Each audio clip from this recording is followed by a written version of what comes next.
Эпизод 2. Паўлінавыя пёркі. Мілы паміраў з голаду, з галаднечы ад смагі. Калі арыштавалі барана, яго карміла Маруся Лобава. Яна прыносіла сабаку есці з літасці, хоць ні ясь, ні Алік не прасілі яе пра гэта. Потым, калі бальшавікі ўжо гаспадарылі ў горадзе, Маруся атрымала ліст ад мужа з Масквы. Пісьмо было пільнае, справа важная, і жанчына мусіла тэрмінова з'ехаць. Яна паспела, аднак, накупляць шмат розных харчоў для Яся і занесці іх у тюрму. Да перадачы яна далучыла запіску, а ліст да хлопца пакінула ў ягонай кватэры, ключы ад якой аддала паўлінцы. Сваё жытло яна замкнула і ключ забрала з сабою. Уладжваючы ў спечцы і мітусні безліч спраў, яна зусім забылася пра сабаку і нікога не папрасіла дагледзець жавёліну, хоць і ведала ад Яся, што Паўлінка ненавідзіць мілага і не будзе пра яго клапаціцца. Паўлінка ж засталася адна ў доме, дзе некалі жылі 6 чалавек. Яна крыху баялася ўначы, але дзверы мелі добрыя замкі, а шыбы засцерагаліся аканіцамі. Таму вечарам яна заўсёды замыкалася, а на раніцу, папырскаўшыся парфумай з рэзкім пахам, ішла ў краму. Праводзілі і сустракалі яе вочы мілага, поўныя галоднага бляску і нянавісці. Па начах сабака выпаўзаў з буды на ўсю даўжыню ланцуга і старанна вынюхаў, ці няма побач хоць нейкай ежы. Ён даследаваў кожны лапік, кожны сантыметр даступнай яму тэрыторыі, заўсёды пераконваўся, што нічога ядомага там не было. Аднак ён не здаваўся і шукаў. Калі выпаў снег, мілы мог прынамсі сагнаць смагу, якую ён пераносіў найгоршы, праз якую яго не раз ліхаманіла. Але потым есці хацелася яшчэ мацней. Мілы не мог даўмецца, чаму не прыходзіць баран. Тужыў па ім страшэнна. У адну з начэй пачаў выць. Ад скавытання прачнулася Паўлінка. Жанчына лаялася, пераварочваўшы з боку на бок, і не магла заснуць. Яна была прымхлівая. Яе напоўніў страх. Сабакі выюць на нечую смерць. У цэлым жа доме яна жыла толькі адна. Гэты страх перамог у яе нянавісць да жывёлы. А можа, ён скуголіць з голаду? Сама сябе супакойвала Паўлінка. А сабака выў, скардзіўся ўсяму свету на людскую подласць, на тых, хто забраў у яго вольнасць і асудзіў на галодныя пакуты, на павольную смерць. І ён екатаў, галасіў, енчыў. Паўлінка не вытрымала. Устала з ложка і хацела абліць сабаку вадою, але падумала: будзеш яшчэ болей выць. Са злосцю рванула дзверцы кухоннай шафкі. На самай ніжняй паліцы ляжаў вялікі бохан вясковага хлеба. Неяк яна купіла яго ў запас на базары ў селяніна, мяркуючы, што з уваходам у горад бальшавікоў хлеб знікне. Але пакуль можна было спакойна набыць нават белыя булкі. Абы грошы былі. Бохан высах і зрабіўся як камень. Яго нельга было ўкроіць нажом, а з аднаго боку нават пакрыўся цвіллю. Паўлінка ўзяла хлеб, адчыніла дзверы і кінула цяжкі бохан у цемру, у бок дварняковай буды. Сабака глуха забурчэў і забрахаў, выдаючы абрывістыя гукі. Паўлінка вярнулася ў пакой і залезла пад цёплую коўдру. Выццё сабакі спынілася. Мілы доўга не чапаў хлеба. Яго мучыў голад, вабіла ежа, аднак ненавісны пах Паўлінкі не дазваляў наблізіцца да бохана. Звярок дасканала чуў яго тонкім нюхам, асцерагаўся падману. Але праз некалькі гадзін пусты трыбух перамог. Сабака хціва упіўся зубамі ў цвёрдую хлебную скарынку.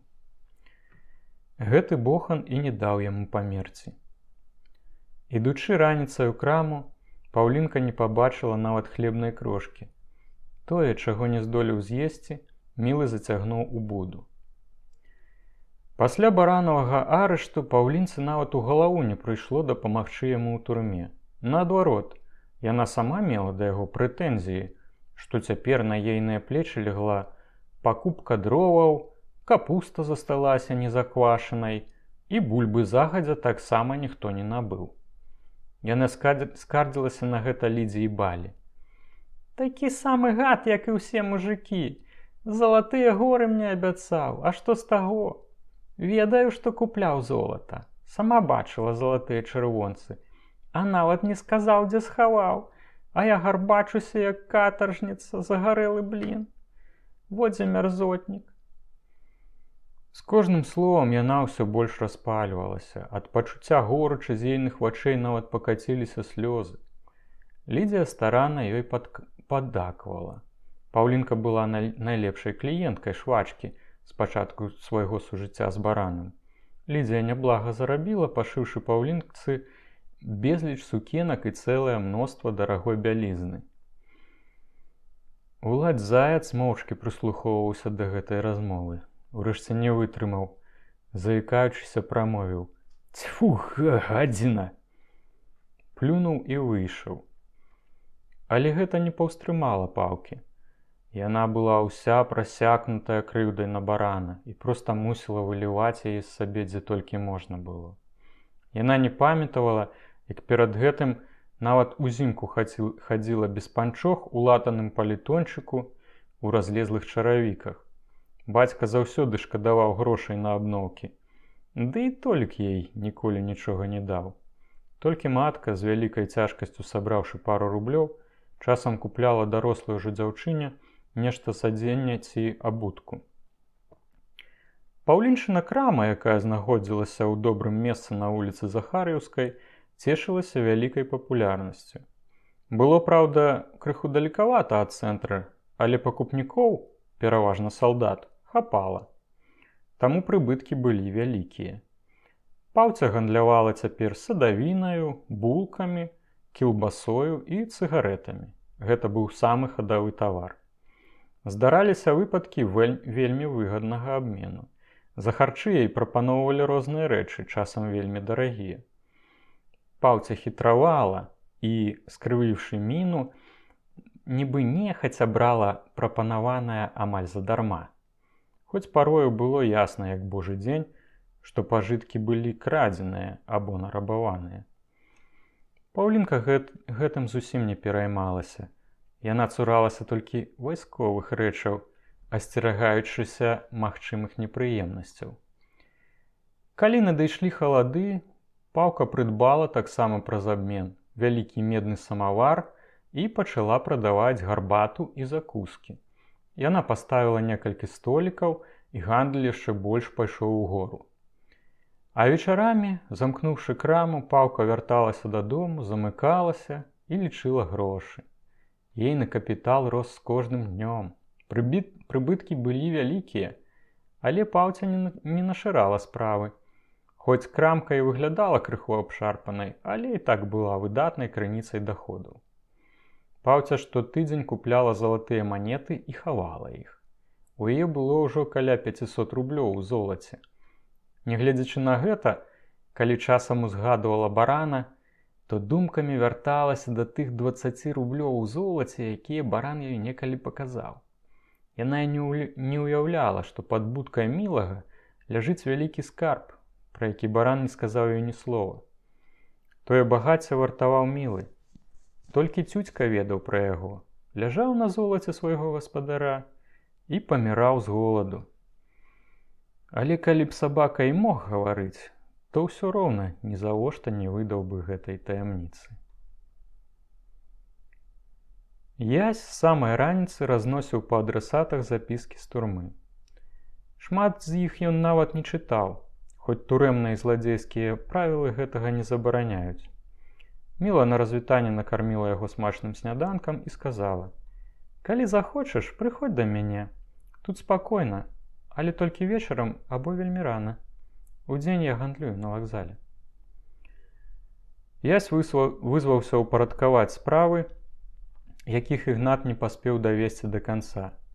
Некалькі перакупшчыкаў і блатных былі вінныя яму грошы. Ягонай сястры цяпер цяжка было б здабыць тыя сродкі, а Ясь круціўся ў зладзейскім свеце і ведаў, як трэба дзейнічаць. Хлопец ахвотна паабяцаў разабрацца, бо хацеў хоць чым-небудзь аддзячыць мілцы. У цыленай трушчобе я застаў Філіпа лысага. Той сядзеў у таварыстве маўклівага, гратэскавага з выгляду гліста і маленькімі кілішачкамі папіваў гарэлку. Нечакана пабачыўшы Ясю, ён незвычайна шырока пазяхнуў і прызняўся з крэсла. «О, гэта ты? Вырваўся з турмы і гэтак далей? Няўжо ж даскону буду там сядзець? Вырваўся? Маю да цябе ліст. Ну-ну, давай». Філіп разгладзіў скамечаную паперку і ледзь разабраў змазаныя крывыя літары. У гатэлі Еўропы нумары 13 напарнік затырыў блід пасля працы ў Маскве, але не ведаю дзе. Зрабіце хіпіш. Калі знойдзеце, забярыце сабе, а з маёй долі перадайце дапамогу ў турму. Супольнік здрыздзіўся ад тыфу ў Смаленску, мне далі вестку. Тут у мяне ліпавае імя, Антон Солаў. Вазьміцеся абавязкова, можа выкупіце мяне. Дапамажы, дружа, Дусік. Памятаеш Сухараўку, памятаеш Архангельск і нашу ссылку. Будзь блатным, памажы свайму калегу. Філіп прохся са скуры, каб прачытаць пасланне. Нават папрасіў Яся дапамагчы. А потым не адразу ўспомніў Дусіка, подпіс быў вельмі неразборлівы. А злодзей пабываў у столькіх гарадах і турмах, перажыў столькі прыгодаў, ведаў тысячы блатных, таму не адразу сабраўся з думкамі, хто гэткі піша.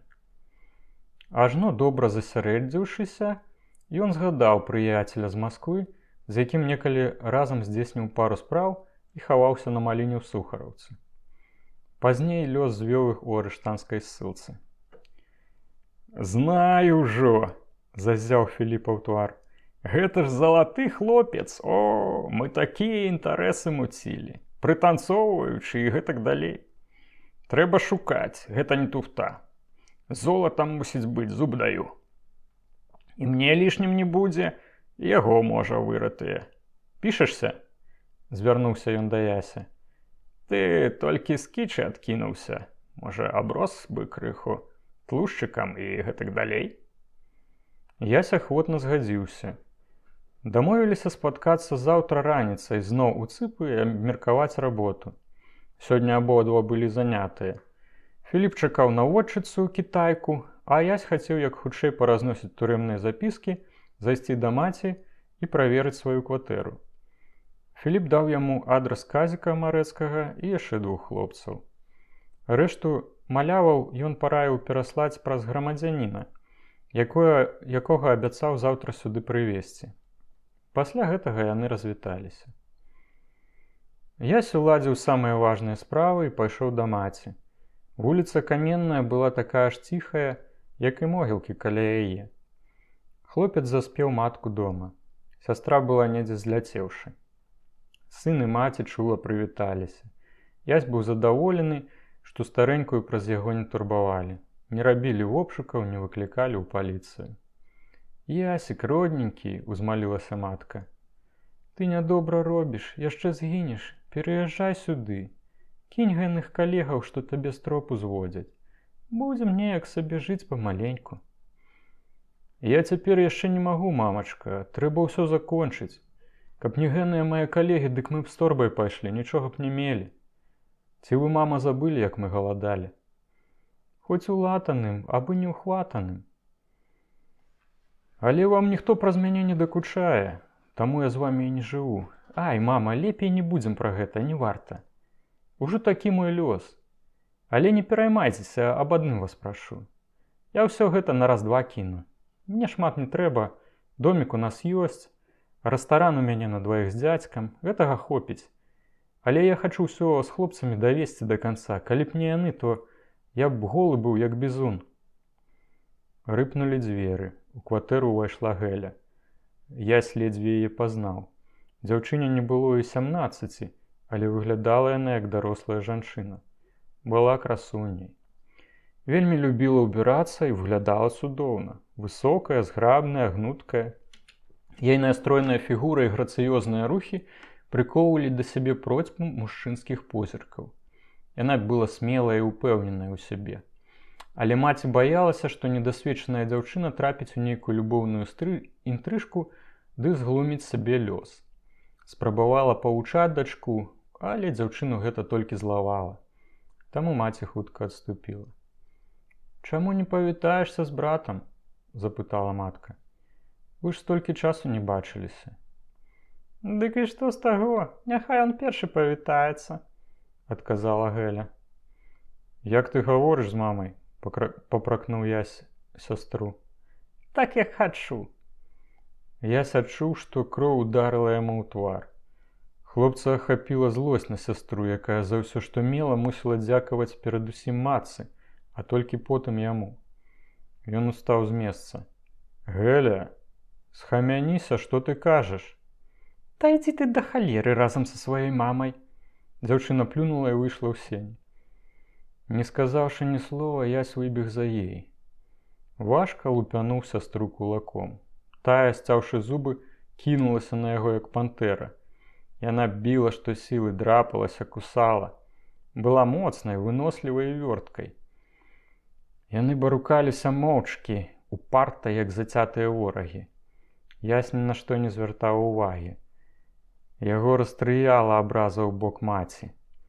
Праз 5 хвілін ён пакінуў сястру, распластаную на падлозе ў сенях. Усё ейнае цела было ў сіняках. З носа цурком лілася кроў. Дзяўчына ляжала на спіне ў разадранай сукенцы і бялізне, амаль голая, і, цяжка дыхаючы, з немарасці дзёрла паўзногцямі падлогу. Падчас бойкі яна не азвалася ні словам. Цяпер таксама маўчала. Я свярнуўся ў пакой. Маці плакала пры стале, закрыўшы твар рукамі. Яна папярэдне нічога не казала сыну пра ўсе крыўды, якія зносіла ад дачкі. Думала, што Гэля палагаднее, калі Ясь будзе жыць з імі разам. Цяпер жа яна пабачыла, што гэта немагчыма. Іх супольны побыт ператварыўся бы ў пекла. «Я ёй дам перца з імберцам. Буду лупіць, пакуль не навучу, як трэба маці шанаваць». Матка ўвесь час плакала. Ясь пасядзеў панура пры стале, потым устаў, вымыў рукі і твар, прывёў у парадак адзення і развітаўся з маці. «Можа, ты галодны, можа, чагосьці хочаш?» «Не, нічога не трэба». Хлопец выйшаў у сені. Сястры там ужо не было. Ён пасунуўся на кухню. Гэля стаяла, нахіліўшыся над вялікай мядніцай, змывала кроў з твару ды рук. Брат наблізіўся да яе. Яна разагнулася і глядзела на яго вострым пільным позіркам. Яся аж перасмыкнула. Яму раптам засвярбеў кулак і захацелася ўдарыць сястру яшчэ больш балюча, але спыніла думка пра ейную галізну. Ён толькі рашуча і цвёрда сказаў: «Або сыдзеш адсюда далёка вон, каб і духу твайго не было, або перапросіш матку, другім разам лепей пагаворым. Я табе нервы падлячу». Вечарэла, хлопцу вурчала ў жываце. Ён шпарка ішоў у бок залатой горкі. Яму было холадна. На ім была бялізна і адзенне, якое дала яму Мілка, дастаўшы з шафы свайго брата-нябожчыка. Свае апранахі Ясь пакінуў у яе. Дзяўчына хацела вымыць ягоную бялізну, а адзенне вычысціць і падпрацаваць, бо падчас Ясевага арышту і побыту за кратамі яно страціла належны выгляд і моцна збаёдалася. Але паліто ў яго не было. Днём яно было не патрэбна, але цяпер ён увесь час дрыжаў ад холаду. Вуліцы былі амаль пустыя, толькі на Захар'еўскай рух быў крыху большы. Ясь пайшоў пад нумар 157. У доміках не было святла. Баранава майстэрня была на замку. Ён абышоў дамок навокал. Пуста. Або Паўлінка некуды выйшла, або ўвогуле пераехала на іншую кватэру. Ён не ведаў, што рабіць. Яму карцела трапіць у свой дом або ў жытло Лобавай, каб забраць паліто. Ён узгадаў манцёра Віктара Уменскага, з якім калісьці граў на гітары і мандаліне. Той жыў у другім дамку. Скіраваўся туды, але яго кватэра таксама была зачыненая. Ён зноў абышоў першы дамок. Раптам ягонае вока зачапілася за сабачую будку. А дзе мілы? Ясь прысеў на кукішкі каля буды. Унутры раздалося глухое бурчанне. Толькі мілы нават не паварушыўся. У яго ўжо не было сіл на абарону. Але праз хвілю ён адчуў нюхам, што гэта Ясь. Сабака ведаў пах маладзёна, які цяпер выклікаў у жыўвёліны ўспаміны пра барана. Ясь раней часта карміў мілага. Нярэдка ўдвух з баранаў прыходзіў да сабакі. Мілы паспрабаваў выпаўзці з буды, але сіл не ставала. Хлопец засунуў руку ў сярэдзіну. Далонню адчуў касматкаватую шэрсць і косці. Усё было зразумела. Ён выцягнуў сабаку вонкі. Мілы быў лёгкі, як пушынка. Зусім не супраціўляўся. «Вось дзе подлая свалата!» – вылаяўся Ясь. Хлопец аслабіў сабачы ашэйнік і сняў яго жывёліне праз галаву. Акрыўшы мілага піджаком, Ясь прытуліў яго да сабе і выйшаў на вуліцу, пакуль ён і сам не ведаў, куды падацца. Эпізод 2. Паўка валадарыла ў сваёй крамцы на Залатой горцы. Кліентаў было поўна. Паўлінцы нават давялося ўзяць сабе памочніцу, бо сама яна ўжо не ўпраўлялася настаўляць самавар, абслугоўваць гасцей і разлічваць за прылаўкам. Паставіла яшчэ 2 дадатковыя столікі. Зарабляла вельмі шмат, але не пераставала наракаць. Расказвала пра нейкія страты, жалілася на вялікія выдаткі, невыгадную арэнду, падаткі, а служцы шкадавала хлеба. Кліентаў жа яна чаравала як магла, і словамі, і усмешкамі, і жэстамі. Калі-нікалі ў краму заходзіла паўлінчына сястра, Стася. Ёй было ўжо 15 гадоў. Стася была вельмі худой і бледнай ад недаядання. Пасля матчынай смерці яна і Юлік жылі без ласкі лёсу, бо хурдзіча распіўся і зусім пра іх не дбаў. Стася заўсёды была галодная ды скардзілася сястры на цяжкае жыццё. «І мне нялёгка», – казала Паўця. «Цэлымі днямі ў гэтай будзе ваджаюся. Няма калі перадыхнуць. Праца і праца». «Я магу дапамагчы», – прапановала Стася. «Юлік таксама, купіць нешта, прынесці. Я магу падаваць да столікаў, посуд памыць». Але Паўлінка лічыла за лепшае наняць чужую дзяўчыну, каб родзічы, крый Божа, не сцямілі, колькі яна насамрэч зарабляе. Звычайна яна збывала сястру сухімі хлебнымі акрайчыкамі і кілбаснымі абрэзкамі. Загортвала іх у паперу, усоўвала Стасю ў рукі і гаварыла: «А цяпер ідзі сабе, не круціся пад нагамі, бо мне трэба працаваць». Часам у ейную крамку заходзіў Філіп Лысы. Ён франтавата кланяўся, купляў цыгарэты або нешта перакусіць і, крыху пабалбатаўшы з гаспадыняй, урачыста і дастойна развітваўся ды ішоў далей. Звычайна ён наведаўся сюды, ідучы дзеля нейкай блатной справы са свайго раёна на Камароўку. Злодзей нават не заікаўся ў прысутнасці Паўкі пра свае інтарэсы, бо раней баран папярэдзіў яго, што жыве з фраеркай. Сярод паўчыных кліентаў было шмат такіх, якія намагаліся здабыць увагу прыгожай крамніцы. Вялікая іх частка пускала слінкі не толькі на саму жанчыну, але і на ейнае меркаванае багацце. Але Паўця была не лыкам шытая. Хоць часам ёй цяжка было саўладаць са сваім досыць гарачым тэмпераментам. Жанчына нікога не падпускала занадта блізка. Акрамя таго, урок, які ёй задаў каханы Толік, таксама не прайшоў без следу. Апошнім часам у ейную крамку заходжваў высокі стройны брунет у вайсковай форме. У яго былі цёмныя вочы, чорныя бровы і змуглая скура. Чалавек усходу. Цэлымі гадзінамі ён сядзеў у крамцы са шклянкай гарбаты і не зводзіў з Паўкі палкага позірку.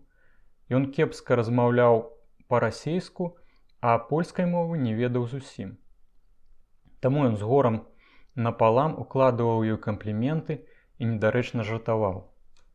Калі Паўца даведалася, што ён афіцэр і выконвае функцыі начальніка чыгуначнай аховы, таксама пачала ім цікавіцца, наўмысля прыкідваючыся абыякавай. З цягам часа камандзір роты Грыша, як ён прадставіўся, пачаў бавіць у Паўкі ўвесь свой вольны час. Здаралася, што ён праводзіў яе дадому, але Паўця ніколі не дазваляла яму зайсці ўсярэдзіну. Апраўдвалася, што яна замужняя і жыве з сям'ёй, таму не можа яго запрасіць да сябе. Некалькі разоў яна згадзілася пайсці з ім у рэстараны ў кіно. На гэтым усё звычайна заканчвалася. Відавочна, камандзір усім гэтым нудзіўся, бо аднойчы ён выправіўся на Захараўскую у дом пад нумар 157.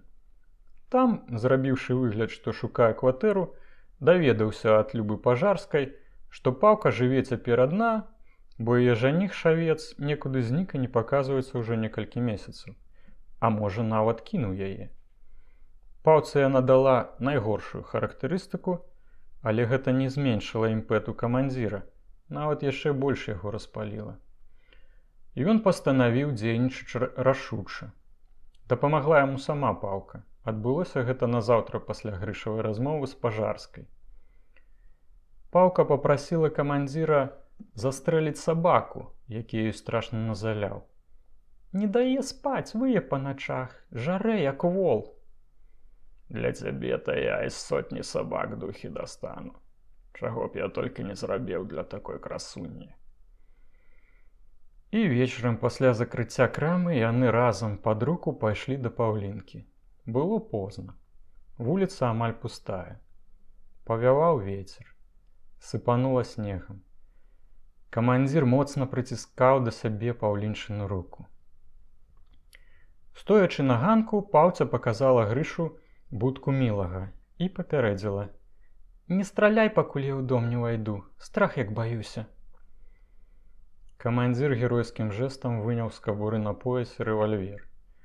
Паўця забегла ў дом. Грыша накіраваўся да будкі, але ступаў памалу. Баяўся, што сабака яго ўкусе. У будзе было ціха. Грыша асцярожна нахіліўся і пасвяціў унутр ліхтарыкам.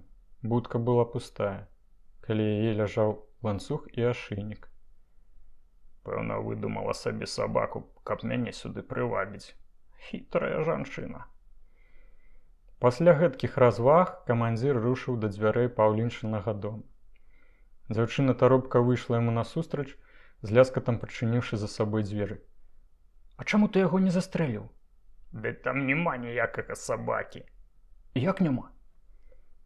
Паўця на дыбачках падкралася да будкі. Грыша прысвечыў ёй ліхтарыкам. Дзяўчына пераканалася, што жывёліны сапраўды няма. «Мусіць, здзёр з сябе ашыйнік і ўцёк», – зрабіла выснову Паўлінка. «Тым лепей, не трэба будзе застрэленай падліны прыбіраць, сам недзе здохне. Дзякуй табе, усяго добрага». Камандзір падаў ёй руку, але замест таго, каб адысці, рушыў да дзвярэй.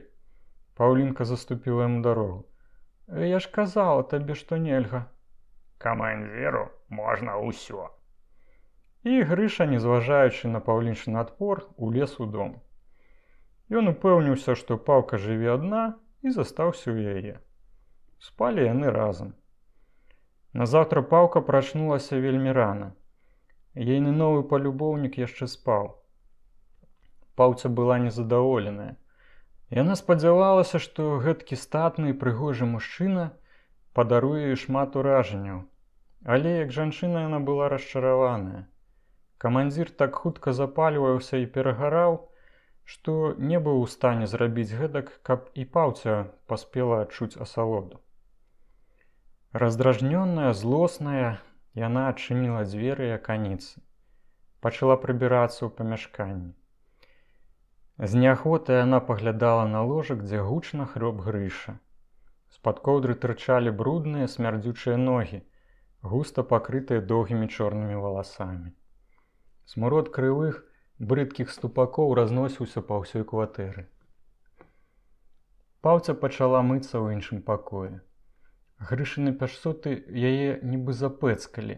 Яна пачувалася абражанай і ашуканай. З суседняга пакоя раздалося: Ты, Паўка, «Чаго там? зрабі чаго есці.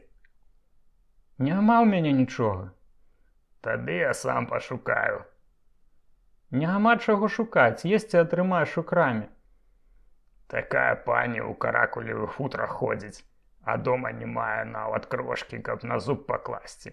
Дзе ты грошы дзяеш? А што табе да гэтага? Уставай давай, бо трэба ісці краму адчыняць. Дык ідзі, я пазней прыйду. Не, пойдзем разам. Мне трэба мець ключы ад кватэры, ну варушыся. У гэты момант з парога прагучала энергічная: «Добры дзень!» Ясь устаў раней. Ён прыкінуў, што гэткаю парою Паўлінка мусіць быць удома, калі, канешне, не змяніла кватэры. Дзверы ў баранаву майстэрню хлопец знайшоў паўадчыненымі. Таму ён увайшоў і, стоячы цяпер на парозе, пераводзіў сканфужаны позірк з Паўлінкі на Грышу і назад. Паўлінка спалохалася. Кроў прыліла яй да твару. «А, гэта ты! Даруй, калі ласка. Гэта знаёмы да мяне прыехаў, прабач за беспарадак. Не меў дзе пераначаваць». «Гэта не мая справа», — сказаў Ясь. «Маруся Лобова напісала мне, што ключ ад маёй кватэры ў вас, таму я і прыйшоў. Я зараз мігам, куды ж я яго засунула?» Паўлінка пачала бегаць па пакоях. З перапуду яна забылася, дзе схавала ключы ад кватэры Ясі і Лобавай. Урэшце знайшла. Тым часам Ясь выйшаў у двор, бо не хацеў быць сведкам таго, як адзяваецца Грыша. Хлопец адразу ўсё зразумеў. Яму стала вельмі прыкра ад таго, што Паўлінка здраджвае барану. Да таго ж ён ведаў, што гэта ўжо другі раз. Ён адчуў агіду да дзяўчыны. А ягоныя эмоцыі накапіліся яшчэ і праз тое, што новы Паўлінчын каханак здаўся яму вельмі непрыемным. Паўлінка, лісліва ўсміхаючыся, вынесла яму ключы. «А ў мяне столькі навінаў! Мы абавязкова мусім пагаварыць вечарам. Будзеш дома?» «Ах, як я рада, што цябе бачу, як жа файна! Можа, табе нешта трэба, я магу адчыніць краму, а пасля прыйсці? У мяне ёсць памочніца, добра?» «Нічога мне не трэба. Зараз спарадкую адзенне, вазьму паліто ды іду на горад». «Тады пабачымся вечарам. Столькі ўсяго трэба расказаць». Ясь узяў ад Паўлінкі ключы і пайшоў адмыкаць сені, з якіх можна было трапіць у ягоную кватэру і жытло Лобавай. Камандзір адзеўся і злы скрыўлены выйшаў разам з Паўлінкай на вуліцу. Гэта быў яшчэ адзін твой дружок? Запытаўся ён раздражнёна. «Гэта мужаў прыяцель, гаспадар кватэры. Калі раскажа мужу, што пабачыў, то я прапала. І ўсё праз цябе. Улез да мяне нахрапам». «Ну, ты голасу занадта не павышай. Я магу і ў морду заехаць». «Ідзі ты да халеры, знайшоўся мне кавалер». Паўця, абганяючы камандзіра, амаль пабегла па ходніку. Змарнавала амаль ужо 2 гадзіны гандлю. Апроч гэтага, трапіла з ім у дурную гісторыю, бо раптам Ясь раскажа ўсё барану, калі той вызваліцца, або напіша яму ў турму. Паспешна адамкнула крамку. Памочніца ўжо даўно чакала пад дзвярыма. Неўзабаве з'явіўся і Грыша. Паўка мусіла даць яму сняданак, хоць і ведала, што той не заплаціць. І сапраўды, Грыша не даў ні капейкі. А потым яшчэ сам узяў з шафкі 2 пачкі цыгарэт. Кожны ягоны рух Паўка суправаджала злым позіркам. «Пазыч мне 500 рублёў», — сказаў Грыша. «Атрымаю заробак, адразу аддам». «Дык няма ж нічога, ўсё вымецена. Праз цябе нічога яшчэ не паспела ўтаргаваць». «Добра, тады пачакаю, пакуль не нагандлюеш». Грыша сеў за столік і паліў цыгарэту. Трысучыся ад злосці, Паўка дастала з шуфляды 500 рублёў з учорашняй выручкі і кінула іх камандзіру праз прылавак. «Бяры, задушыся! Толькі сыдзі з вачэй!» Грыша абвёў яе масляным позіркам які раней выклікаў у паўкі салодкія дрыжыкі, і забраў грошы. Адыходзячыся падміргнуў. Дзякуй і да спаткання. На святое ніколі, кінула паўка яму наўздагон. Увесь дзень быў жахлівы. Кліенты амаль не заходзілі, посуд ляцеў з рук, і ўсё неяк страшна не ладзілася. Калі пасля абеду ў краму прыйшла Стася, паўца выгнала яе прэч, не дала нават крошкі хлеба. Пайшла вон адселя, я не буду дзеля гультаёў вечна жылы рваць, вы мне ўжо ўсе косці ўеліся. Галодная Стася ў слязах пайшла дадому, дзе бушаваў п'яны бацька. Другі дзень яна нічога не ела. Эпізод другі. Я, страпіўшы сваю кватэрку, паспяшаўся яе аглядзець. Паветра было застаялым. Ён паадчыняў вокна. На кухні бракавала каструль, посуду, 2 вёдраў. Ён здагадваўся, што іх прысвоіла паўка. Злодзеі забралі б лепшыя рэчы. Яму не было іх шкада. Зрэшты, гэтыя рэчы і так амаль нічога не каштавалі, але яму было крыўдна, што паўка нахабна іх забрала і цяпер нічога пра гэта не сказала. Я спазнаў кош для бялізны і 2 чамаданы, якія пакінула Лобава. На стале ён знайшоў цыдулку і ліст з Масквы на сваё імя. Запіска была каротенькая. Я мушу выехаць у Маскву. Твае рэчы ў кашы. Усе ключы ў Паўлінкі Хурдзічанкі. Мае дробязі ў чамаданах. Даражэйшыя рэчы я забіраю з сабою. За кватэру я заплаціла на 3 месяцы ўперад. Напішу з Масквы. Маруся. Затое ліст быў даўжэйшы. Каханы мой юнак, я ў Маскве, калі вярнуся, не ведаю. Пастараюся як мага хутчэй. Пэўна, я табе патрэбная, калі ты яшчэ сядзіш у турме. Бо потым, калі вызвалішся, ты, на жаль, цудоўна абыдзешся без мяне.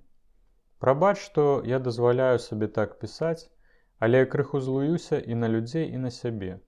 Мяне спаткала шмат непрыемнасцяў, пра якія я не хачу пісаць. Усё раскажу, калі вярнуся. Я б ні за што не з'ехала з Менска, пакуль я табе патрэбная, але я не хачу ні ад каго матэрыяльна залежыць. Гэта не давала мне спакою і прыніжала. Я б хацела, каб ты мяне прынамсі паважаў, бо пакахаць ты не здольны. Таму мне трэба быць самастойнай. Я адразу ж вярнуся, як толькі ўсё ўладжу ў Маскве. Дзядзька Жардонь сказаў мне, урачыста прысягнуў, што табе дапаможа. Інакш я б табе не пакінула. У следчым аддзеле мяне запэўнілі, што твая справа нязначная і цябе дакладна выпусцяць. Можа, цяпер, калі я пішу гэты ліст, ты ўжо дома. Каханы Яся. Мне незмерна сумна і цяжка. Жыццё подлае, людзі здрадлівыя. Ты мне падарыў крыху шчасця. Часам мне падаецца, што ты маё дзіця. І я бясконца думаю пра цябе і страшна па табе сумую. Толькі не крыўдуй на мяне, ты гэтага не зразумееш. Цалую цябе і абдымаю, а таксама зычу шмат шчасця, нават больш, чым я жадаю сабе. Маруся. Я зразумеў з гэтага ліста, што Лобава займаецца ў Маскве нейкімі важнымі справамі, пра якія не хоча пісаць. Яму зрабілася маркотна, ён ужо прывык да сваёй каханкі і пачаў яе шанаваць і цаніць, хоць і не кахаў яе па-сапраўднаму. Іх жа дзяліла ўсё, а яднаў выключна ўзаемны давер. Таму трапяткое пачуццё Лобава не знайшло водгуку ў хлапечым сэрцы. Ясь унутрана не быў гатовы да шчырага кахання. Маладзён павымаў з каша свае рэчы і пачаў акуратна іх складаць. Нічога не прапала, усё было ў добрым стане. Асабліва ён усцешыўся, калі знайшлося паліто. Прыбраўшы кватэру, ён пашоў да Казіка Марэцкага, які жыў на Сляпянскай вуліцы. Ён хаваўся тут пасля ўцёкаў з турмы. Запусціў вусы, змяніў пашпарт і зняў памяшканне ў беднай мяшчанскай сям'і. Ягоны вялікі пакой меў асобны выхад з сяней, і гэта было вельмі зручна. Ясь учора начаваў у Казіка і пакінуў яго сабаку. Хлопец расказаў прыяцелю пра лёс мілага, як яго выратаваў баран, як яго марыла голадам Паўлінка. Казік меў добрае сэрца, яго вельмі абурылі здзекі з жывёлінай. Я б такую лярву сам на ланцуг пасадзіў і есці б не даваў. А яна, пэўна, Богу моліцца і спавядацца ходзіць. Такія яны ўжо гэткія. Цяпер Мілы меў добрых апекуноў, на жаль, злодзеяў. Паўлінка сёння раней зачыніла краму, дзень не задаўся з самага пачатку. Утаргавала, што кот наплакаў. А калі адняць тое, што дала грышу і кошт пабітага посуду, то, уласна, нічога і не зарабіла, упершыню за шмат месяцаў. Ёй найбольш не давала спакоя, што я застаў яе раніцай з камандзірам роты, ды яшчэ ў сітуацыі, якая не выклікала ніякіх сумневаў. Вельмі перажывала, што хлопец раскажа пра гэта барану. Дзеўчыне не так боязна было згубіць палюбоўніка, колькі не хацелася страціць крыніцу вялікіх прыбыткаў. Яна даведалася цяпер, як цяжка зарабіць на жыццё, а тым больш на столькі дарагіх рэчаў, якія баран купіў ёй за апошнія паўгода. Калі яна звярнулася дадому, то ўпэўнілася, што Ясь яшчэ не прыйшоў. А раптам зусім не прывалачэцца, трывожылася яна. Дзяўчына надумала прасіць, каб ён нікому не расказваў пра тое, што пабачыў. Прыбіралася ў сваёй кватэры і прыслухоўвалася. Ясь вярнуўся даволі позна, павячэраўшы ў Казіка. Паўлінка меркавала, што хлопец зойдзе да яе, але ён пасунуўся адразу да сябе. А можа, яшчэ зазірне? Але не прыйшоў праз гадзіну. Тады Паўлінка сама пастукалася да яго. Ясь ужо быў у ложку, але ён устаў і моўчкі адчыніў ёй. Дзяўчына адразу зразумела, што ён злы. Усміхнулася яму вельмі прыязна. «Можа, табе нешта трэба?» Ясь акінуў яе вачыма. «Вёдры мне патрэбныя, недзе прапалі. Няма нават у чым вады прынесці. Няма чайніка, няма посуду, няма веніка, каб падмесці». «Я ўзяла сабе, думала, што табе не патрэбныя. Магу зараз аддаць. Няма чаго сердаваць, вялікія ж там скарбы». «Вядома, што не скарбы, а рэчы, без якіх цяжка абысціся. З раніцы іх шукаю. Чаму ты мне не аддала? Я нават памыцца ці вады нагатаваць не маю як. У кватэры холадна. Хацеў напаліць, дык у складзіку ні сякеры, ні пілы нямашака». «Я ж табе кажу, што зараз усё вярну, свайго яшчэ дакладу. Лётам усё прынясу». Раззлаваная Паўця выйшла ад Яся, але ейная злосць уміг падзелася невядома куды. «Раскажу ўсё Аліку». Паўка ўраз пазбірала посуд, вёдры, венік. Потым, наклаўшы вёдры сваіх дроваў, вярнулася ў Ясеву кватэру і пачала распальваць у печы. Хлопец вырашанымі вачыма глядзеў на яе. «Такой бяды ўжо з той печкай, я заўтра сам напалю. Магу сёння спаць у выстуджаным пакоі». «Не», – цвёрдым голасам запярэчыла Паўка. «Калі праз мяне мерзнеш, то я табе і напалю. Зараз яшчэ дроваў прынесу». Паўка пайшла да сабе. Там паспешна зняла з сябе ўбранне, абцёрла цела парфумай, напудрыла твар, надзела найлепшую споднюю кашулю. Накінула на плечы паліто і ў галёшах на босую ногу вярнулася ў Ясеву кватэру. Прынесла яшчэ некалькі паленаў і ўсунула іх у печ.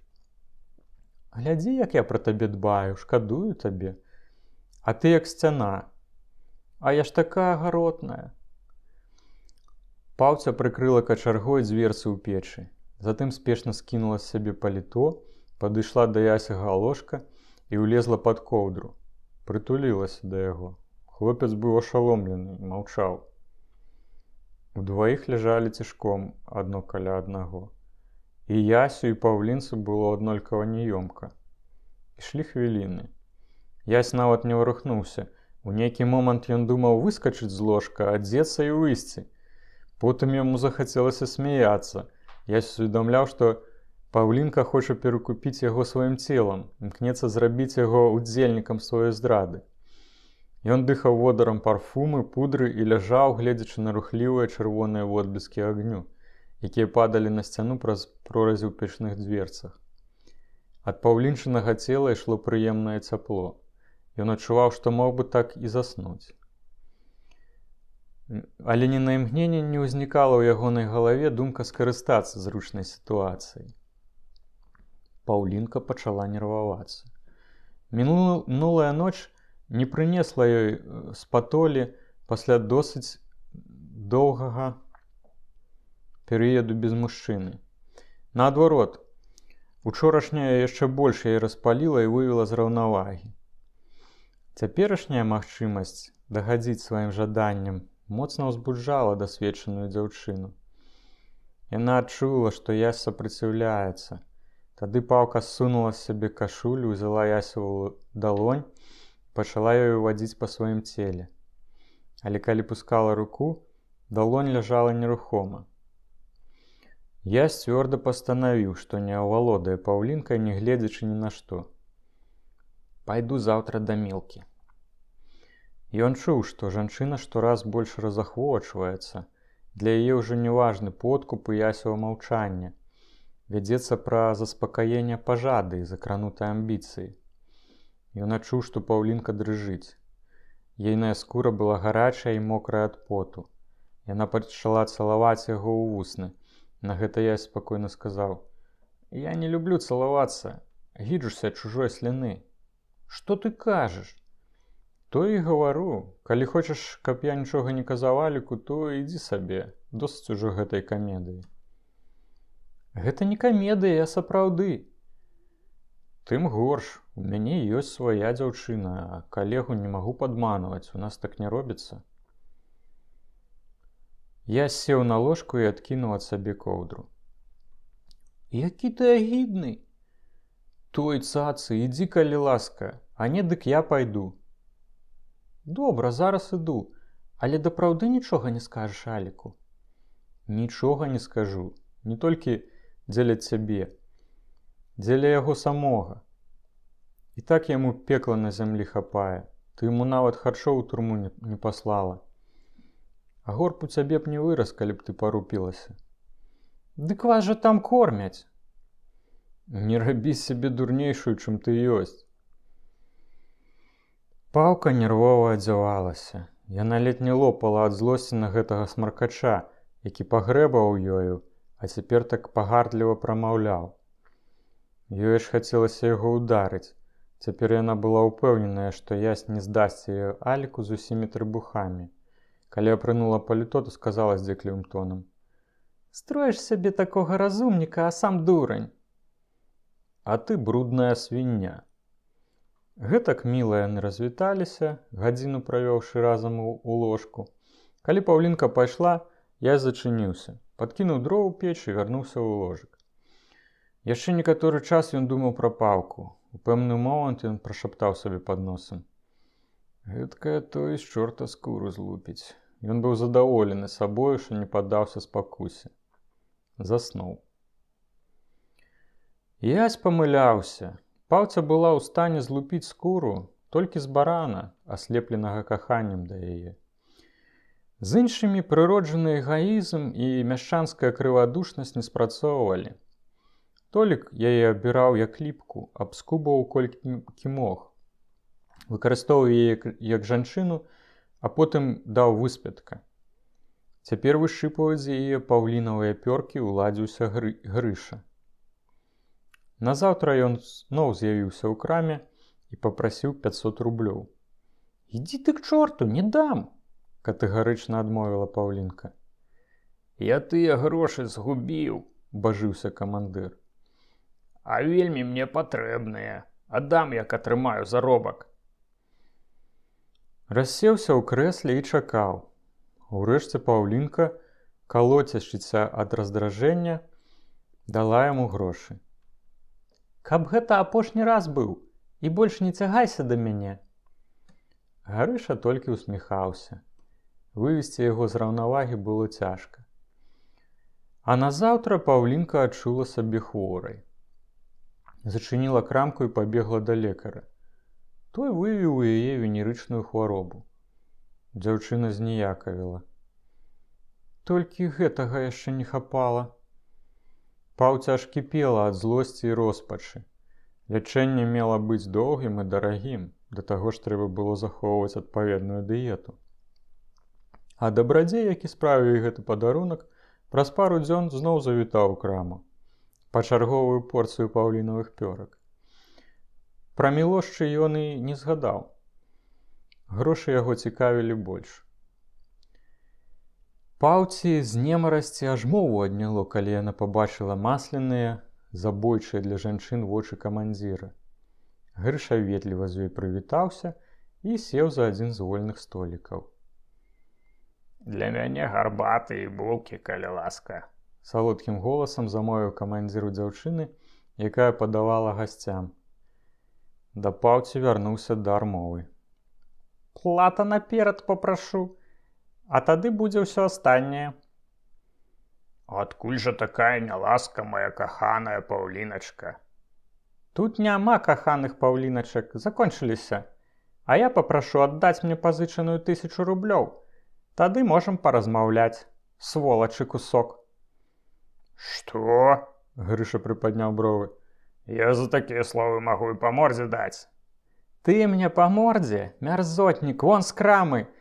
Яшчэ пранцамі мяне заразіў, гаўнюк, прэч адсюль. Грыша зрабіўся чырвоны, як бурак. Падышоў да прылаўка і вальнуў яго кулаком. Я афіцэр і не дазволю пра мяне такое плясці. А я магу, сволач ты, а не афіцэр. Страляць такіх трэба, як сабак шалёных. Я табе зараз стрэльну. Я табе дам сабак. Раптам іх перабіў чужы голас. Пардон, толькі без крыку, а вы, таварыш афіцэр, мусіце адказваць за свае словы. Гэта вам не царскія часы. А вы хто яшчэ такі? Зараз я вам пакажу, хто я і так далей. Філіп лысы, пазяхаючы, выцягнуў кашылёк і выняў з яго пасведчанне, што ён дэлегат цэнтральнага камітэта з Масквы і скіраваны ў Менск дзеля вырашэння сакрэтных спраў. Дакумент строга наказваў усім вайсковым і цывільным уладам дапамагаць дэлегату ў падарожжы і выкананні службовых абавязкаў. Гэтае пасведчанне Філіп толькі сёння займеў у трушчобе Цыпы. Яно было зробленае паводле арыгінала, выкрадзенага кулемётам і тойскай сарокай разам з кашальком у нейкага важнага чырвонага чыноўніка. І цяпер спатрэбілася Філіпу, каб пасяліцца ў гатэлі Еўропа. У гэтай справе злодзей ішоў да паніча Яся на Залатую горку і, як заўсёды, завітаў па цыгарэты да баранавай каханкі.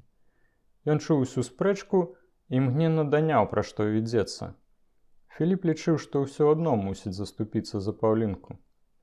Акрамя таго, яго моцна спакушала магчымасць паказырацца перад прысутнымі сваёй уладай. Камандзір роты прачытаў пасведчанне і збялеў. Ён зразумеў, што яго чакаюць сур'ёзныя непрыемнасці.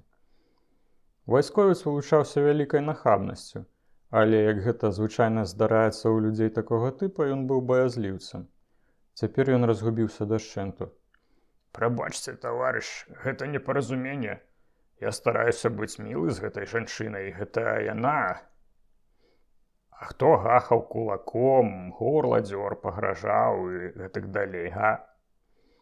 Філіп жмурыў вочы і абводзіў Грышу вачыма з галавы да ног. Той нешта гугніў у нос. Прашу назваць сваё прозвішча, званне, вайсковую адзінку і так далей. Таварыш, даруйце, я быў не ў сябе, у мяне жонка і дзеці. Тым горш, зрабіў выснову Філіп. Таварыш, вельмі вас прашу. У мяне няма часу з табой чыкацца, але памятай, наступным разам і гэтак далей. Філіп загрэў яму аплеўуху раз справа, раз злева, а потым паказаў пальцам на дзверы. Вон! Грыша імгненна знік. У краме ўсе маўчалі. Паўлінка з захапленнем глядзела на Філіпа, з ейных вачэй ляцелі слёзы. Філіп элегантна ёй пакланіўся. Ласкава прашу прабачыць, што я ўмяшаўся ў гэтую справу і гэтак далей. Усяго добрага. Напоўнены веліччю ён выйшаў з крамы, у якой зноў запанавала цішыня. Нехта перарваў яе словамі. Вось бы паболей такіх камуністаў. Яны б навялі парадак.